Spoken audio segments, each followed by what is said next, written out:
인사가 만사라고 하는 말이 있을 만큼 가정이든 기업이든 국가든 사람을 들이고 쓰는 일은 매우 중요합니다. 일자리를 구하는 쪽에서는 괜찮은 일자리 구하기가 너무 힘들다고 말하지만, 반대로 사람을 뽑는 쪽에서도 괜찮은 사람 뽑기가 너무 힘들다고 말합니다. 이처럼 사람을 뽑고 쓰는 일은 그 일의 중요성만큼이나 힘들고 어렵습니다. 오늘 우리가 읽은 사사기 3장 7절부터 31절의 본문에서는 3명의 사사가 등장합니다. 그들의 이름이 무엇이죠?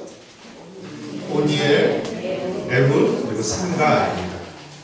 이들은 서로 다른 출신과 배경, 그리고 기질을 가진 한마디로 3인 3색의 인물들이라고 할 수 있습니다.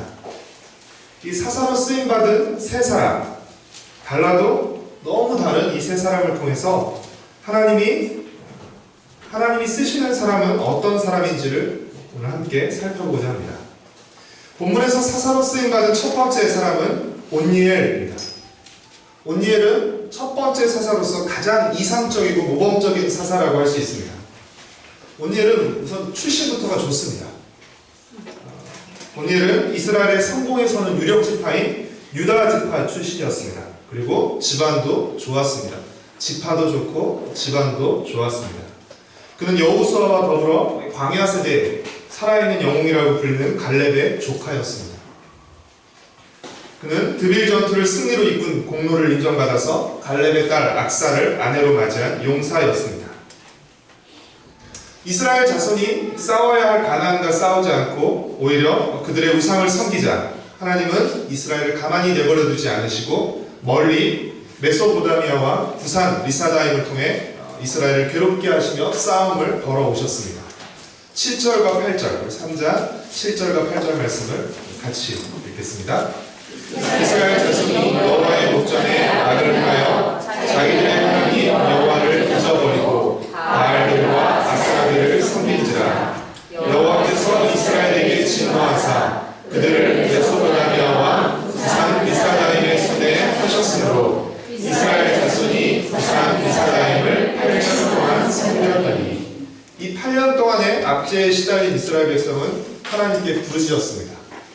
그리고 하나님은 그 부르짖는 이스라엘 자손을 위해서 한 구원자를 세우셨는데 그가 누구죠? 바로 온니엘입니다. 9절 말씀을 함께 읽겠습니다. 이스라엘 자손이 여호와께 부르짖음에 여호와께서 이스라엘 자손을 위하여 한 구원자를 세워 그들을 구원하게 하시니 그는 곧 갈렙의 아우 므낫세의 아들 온니엘이라. 하나님께서 온니엘을 첫 번째 사사로 세우실 때, 그래서 온니엘이 사사가 되었을 때 누구도 반대하지 않았을 것입니다.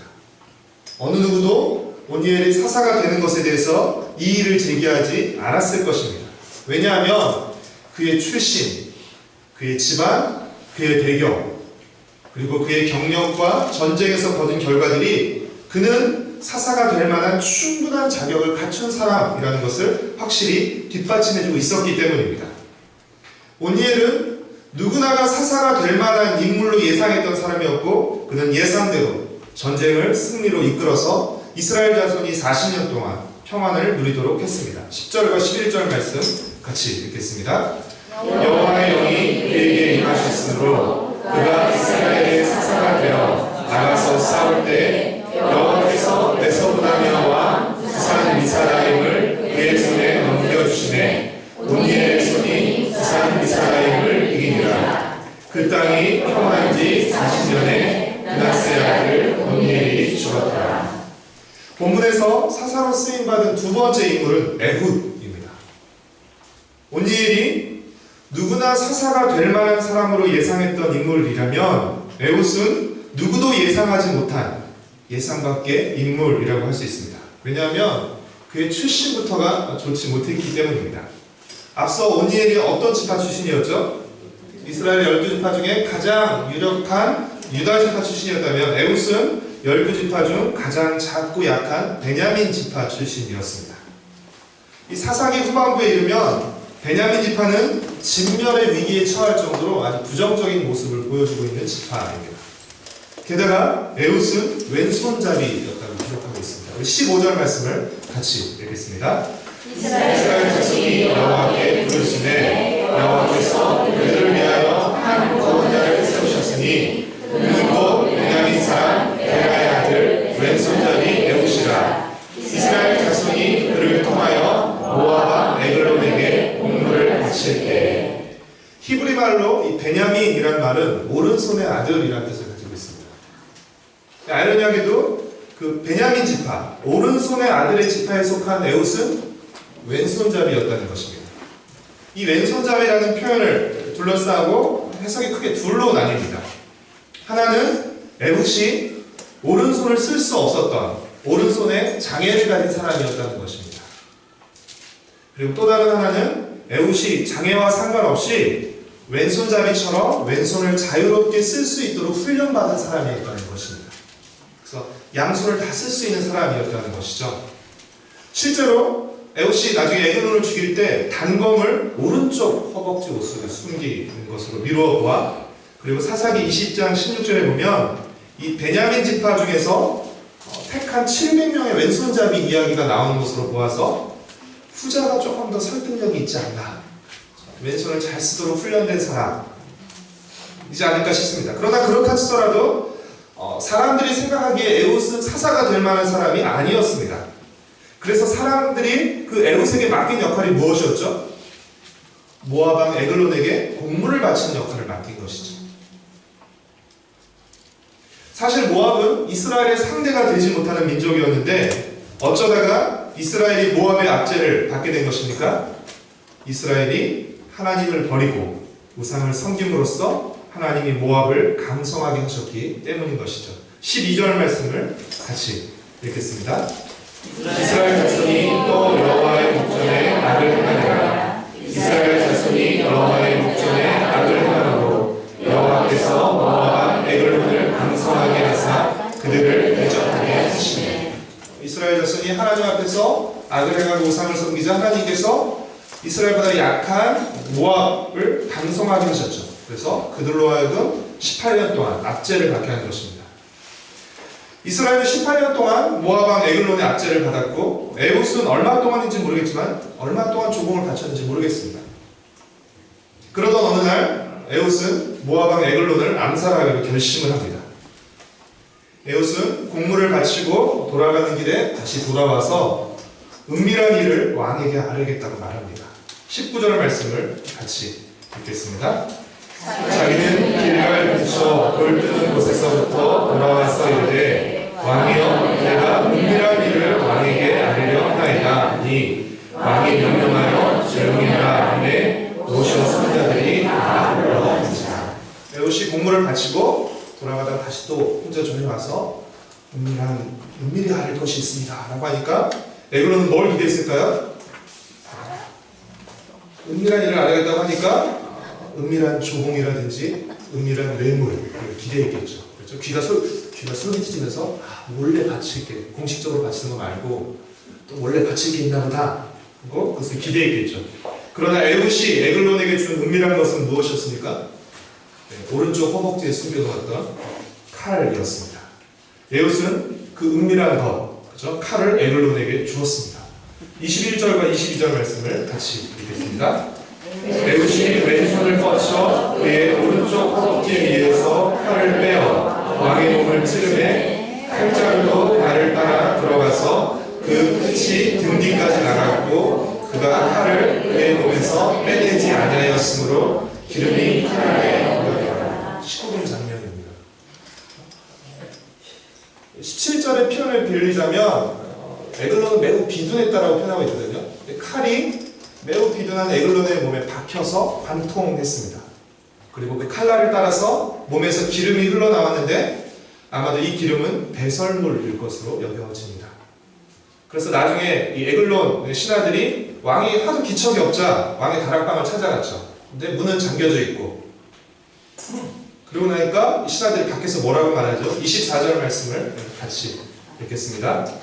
에웃이 나가는데 왕의 신하들이 들어와서 다락문들이 잠겼음을 보고 이르되 왕이 분명히 성난 강에서 그의 발을 가리우신다 하고. 혹시 여러분이 가지고 계신 성경에 그의 발을 가리우신다 하고 숫자가 표시되어 있지는 않습니까? 그렇죠? 그리고 밑에 뭐라고 써있죠? 용변을 보신다 라고 써있죠. 그렇죠? 발을 가리고 있다는 것은 용변을 본다는 것은 아주 완곡한 표현이었죠. 그러니까 왕이 신하들이 이렇게 말한 것은 무슨 이유 때문일까요? 칼로 찔렀고, 그렇죠? 배설물이 쏟아져 나왔고, 그래서 잠긴문에 들어가지 못했지만 신하들이 문 밖에서 냄새가 나는 것으로 미루어 놓아서 지금 왕이 용변을 보고 있다라고 생각을 한 것이죠. 그리고 그 사이에 에웃은 도망간 것이죠. 에웃은 에글론을 죽인 후에 에브라임 산지에서 병사를 소집하고 싸움에 앞장서서 모압 용사 10,000명을 죽이고 모압을 굴복시킵니다. 비록 에웃은 승리했지만 다소 찜찜한 기분이 듭니다. 왜냐하면 그의 승리는 온니엘처럼 정정당당한 정면 승부가 아니라 속임수를 통한, 우리 편에서는 그렇지만, 그렇죠, 우리 편에서는 좋은 거지만 속임수를 통한 일종의 꼼수를 통한 변칙 승부였기 때문입니다. 에웃은 사사가 될 거라고 누구도 생각하지 못한 인물이었을 뿐 아니라 누구도 생각하지 못한 방법으로 에글론을 이긴 것입니다. 본문에서 사사로 쓰임받은 세 번째 인물은 상갈입니다. 첫 번째 온니엘에 비해 두 번째 사사 에웃이 예상치 못했던 인물이라면 세 번째 사사 상갈은 아예 예상조차도 할 수 없었던 겁니다. 예상했던 인물, 예상 밖의 인물, 예상에도 들지 못했던 인물이라고 할 수 있습니다. 31절 말씀을 같이 한번 읽겠습니다. 에웃 후에는 아나세 아들 상갈이 있어 수놓은 막대기로 블레셋 사람 600명을 죽였고 그로 이스라엘을 구원하였다. 여러분 요즘에는 말 안 좀 지난 말이긴 한데요. 듣보잡이라는 말 들어보셨습니까? 듣보잡? 듣보잡이란 말은 듣도 보도 못한 잡것이라는 듣도 보도 못한 잡것 이라는 말로 상대방을 비하할 때 쓰는 표현이죠. 유사어로는 갑투티가 있습니다. 갑투티 아십니까? 갑자기 툭 튀어나온 놈. 상갈은 이 듣보잡에 딱 어울리는 인물입니다. 아예 출신 지파조차도 나오지 않아요. 성경학자들은 상갈을 이방인으로 추정합니다. 그 이유가 두 가지인데요. 하나는 이 상갈이라는 이름이 히브리 사람의 이름이 아니라는 것입니다. 그리고 또 하나는 이 아낫의 아들이라고 표현하고 있는데 이 아낫은 가나안 사람들이 섬겼던 전쟁의 여신의 이름이기 때문입니다. 그래서 아낫의 아들이라는 표현은 어머니 이름이 아낫이라는 얘기가 아니라 그가 여신 아낫을 숭배했던 사람이었다는 것을 보여줍니다. 그랬던 그가 하나님께 사사로 쓰임받아 블레셋 사람 600명을 죽이고 이스라엘을 구원한 것이죠. 그런데 그때 그가 사용한 무기가 뭐였다고요? 손으로 막대기. 손으로 막대기가 좀 거창하게 하지만 다르게 바꾸면 농기구. 그렇죠? 농기구로도 표현할 수 있고 어쨌건 굉장히 시시한 것이죠. 이를 근거로 상갈의 직업이 목동이나 농부였음을 알 수 있습니다. 오늘 사사기 3장에 등장한 세 명의 사사, 그렇죠? 온니엘, 에웃, 상갈을 살펴봤는데 왜 제가 3인 3색이라고 표현했는지 아시겠죠? 이 세 명이 달라도 너무 달라요. 다시 한번 인물별로 세 가지 키워드를 통해서 인물을 한번 정리해보자면 온니엘의 키워드는 주류, 모범생, 정면승부 뭐 이 정도로 꼽을 수 있을 것 같아요. 그는 주류였고 모범생, 엘리트였고 정면승부했습니다. 깔끔하게 뭐 이런 숨기고 이런 거 없죠. 정면 싸워서 정면으로 이긴 거. 에웃의 키워드 비주류, 아웃사이더, 변칙 뭐 이런 키워드를 꼽을 수 있을 것 같습니다. 상갈의 키워드 듣보자, 이방인, 막대기, 농기구 꼽을 수 있을 겁니다. 여러분 사사로 쓰임받은 이 세 사람 사이에 어떤 공통점을 발견할 수 있으세요? 주류인 온니엘, 비주류인 에훗, 그리고 듣보잡인 상갈. 이 세 사람 사이에 어떤 공통점을 발견할 수 있습니까? 쉽지 않은 것 같아요. 그러니까 이들에게서 어떤 공통점이 있기에 하나님께 쓰임받았는지를 찾기에는 조금 어려움이 있습니다. 이들 사이에서 공통점을 찾기는 어렵지만 한 가지 확실한 공통점을 발견할 수 있는데 그것이 무엇이냐면 그들은 달라도 너무 다르지만 그들을 쓰신 하나님은 같은 분이었다는 사실입니다. 그러니까 사람들은 너무 달랐지만 그 다른 사람들을 쓰신 하나님은 같은 분이었다는 것이죠. 그래서 여러분, 우리가 사사기를 읽으면서, 모든 성경도 마찬가지지만 특별히 사사기를 읽으면서 우리는 하나님께 쓰임받은 사람이 아니라 그들을 쓰신 하나님께 초점을 맞추며 읽어나가야 합니다. 나중에 또 기도원과 300명 얘기할 때도 나중에 또 한번 얘기하도록 하겠습니다. 사랑하는 성도 여러분, 하나님은 온니엘과 같은 모범생도, 에웃과 같은 아웃사이더도, 삼가가 같은 듣보잡도 쓰십니다. 이를 통해 우리가 알 수 있는 중요한 사실은 무엇이죠? 뭘까요? 하나님은 어떤 사람도 쓰실 수 있다는 것입니다. 어떤 사람도 쓸 수 있다는 겁니다. 우리는 흔히 온니엘과 같이 출신과 배경이 좋고 모범생만이 하나님께 쓰임받을 수 있다고 생각합니다. 그러나 그렇지 않습니다. 하나님은 비주류의 에웃도 쓰시고 듣보잡인 삼갈도 쓰십니다. 하나님은 어떤 출신의 사람도 쓰실 수 있습니다. 하나님은 어떤 배경의 사람도, 어떤 기질의 사람도, 또 어떤 경력의 사람도 쓰실 수 있습니다. 더 나아가서 하나님은 어떤 방법과 어떤 도구로도 일하실 수 있습니다. 하나님은 이방인 삼갈이 사용했던 소모는 막대기로도 이스라엘을 구원하셨습니다. 굉장히 상징적이죠. 소모는 막대기로 구원했다. 오늘 묵상했던 말씀, 그렇죠? 한 여인이 던진 맷돌의 윗짝으로도 하나님은 잔혹한 권력자 아비멜렉을 벌하실 수 있는 분이십니다. 따라서 우리의 출신, 우리의 배경, 우리의 신분, 우리의 상태, 우리의 기질, 그리고 우리의 소유는 하나님께는 아무런 문제가 되지 않는다는 것입니다. 내 출신과 배경과 경력과 학력과 재산 때문에 하나님께 쓰임받지 못하는 일은 없다는 것입니다. 사람들은 그렇게 뭔가 자격 제한을 둬서 그 자격을 통과해야만 사람들을 쓰고 하지만 하나님께는 그런 것이 없다는 것입니다. 우리가 생각하는 그 어떤 인간적인 자격과 조건들도 하나님이 쓰시는 조건이 되지 못한다는 것입니다. 이방인 삼가를 쓰시는 것을 보면 알 수 있지 않습니까? 한마디로 말해서 쓰시는 건 하나님 마음이라는 것입니다. 하나님 마음이고 하나님은 누구든 무엇이든 쓰실 수 있다는 것입니다. 사랑하는 성도 여러분, 하나님은 어떤 사람을 통해서도 어떤 방법과 도구를 통해서도 일하실 수 있는 분입니다. 그렇다고 해서 우리가 아무 준비나 노력 없이 아무렇게나 살아도 된다는 말은 아닙니다. 하나님이 어떤 사람, 어떤 방법을 통해서 일하실 수 있으니까 나는 아무 일도 안 하고 아무렇게나 살아도 된다. 절대 아닙니다. 결국 그래서는 안 되고 그럴 수도 없습니다. 하나님은 잘난 사람만 쓰시는 건 아니지만 이 말이 우리가 잘하려고 노력할 필요가 없다는 말은 결코 아닙니다. 오히려 우리는 하나님께서 우리를 언제 어떤 모양과 방법으로 우리를 사용할 수 있을지 모르기에 우리에게 맡겨진 일, 우리에게 주어진 인생, 우리의 소유를 소중히 여기면서 그 하나하나를 하나님의 뜻을 따라 행하기를 또 잘 해낼 수 있도록 힘써야 하는 것입니다. 온니엘과 에웃과 삼갈, 그리고 세상에 등장한 다른 많은 사람들을 보면 야엘도, 여인 야엘도 그랬고요, 오늘 맷돌 윗장을 던진 여인도 그랬고요, 그들은 모두 자신이 하고 있는 일을 통해서 쓰임받은 것입니다.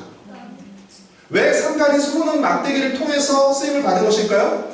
평상시 소모는 막대기로 일했기 때문입니다.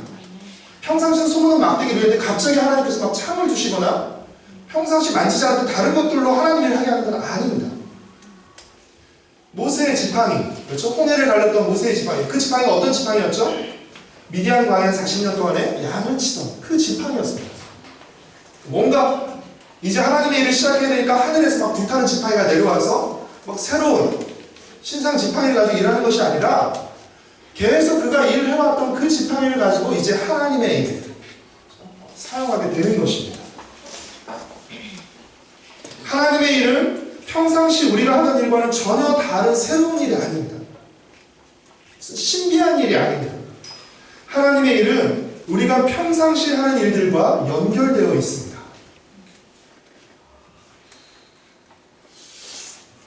그래서 오늘 그 여인도 그렇고 야엘도 그렇고 어떤 분 그렇게 표현하셨더라고요.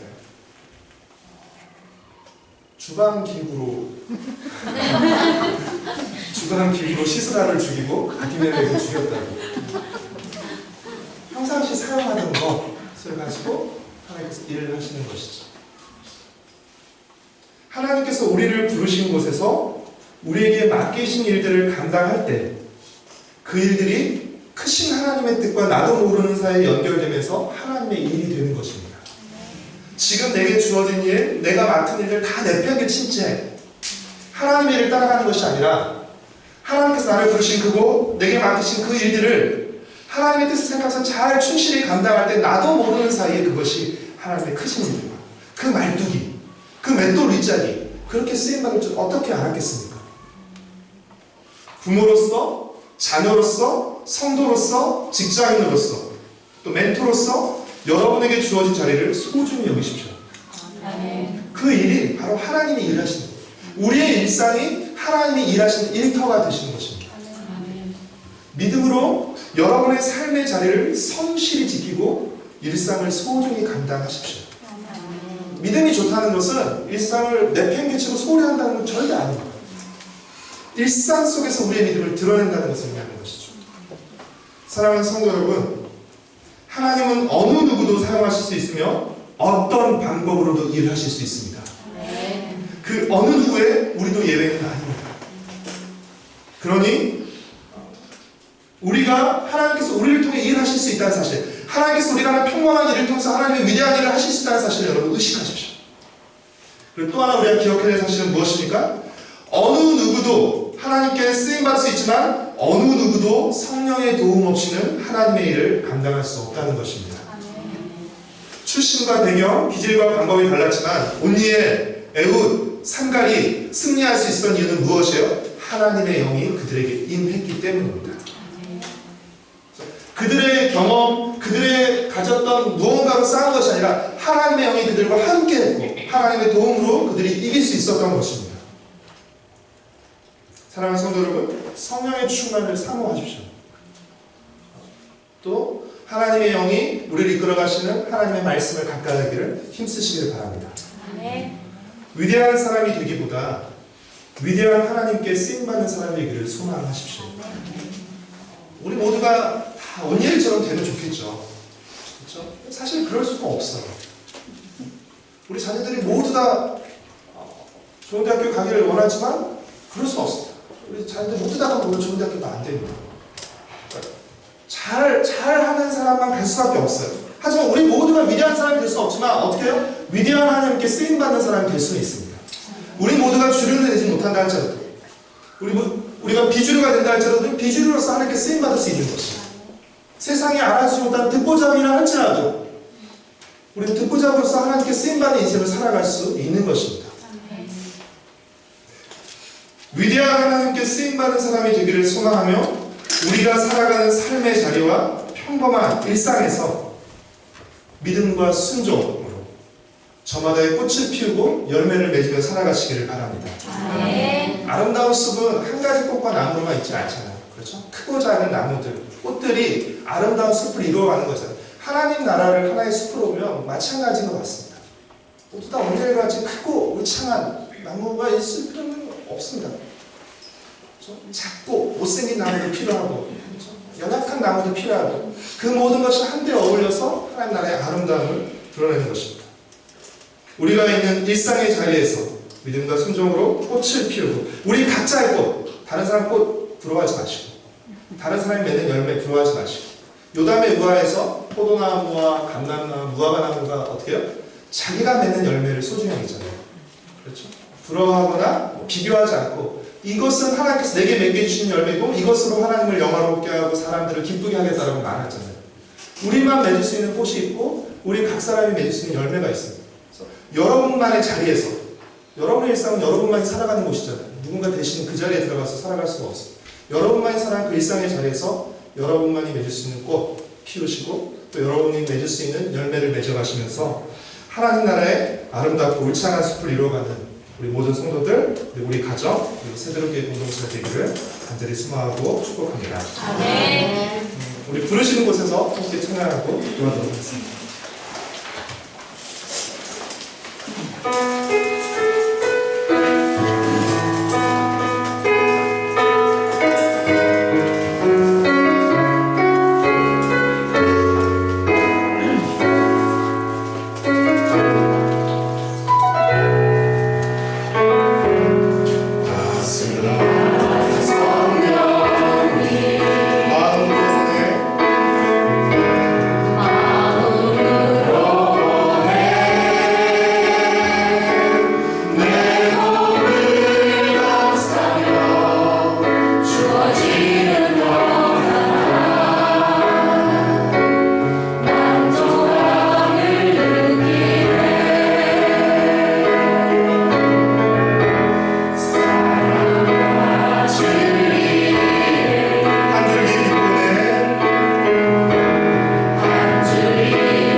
일하시는 여러분 믿으십니까?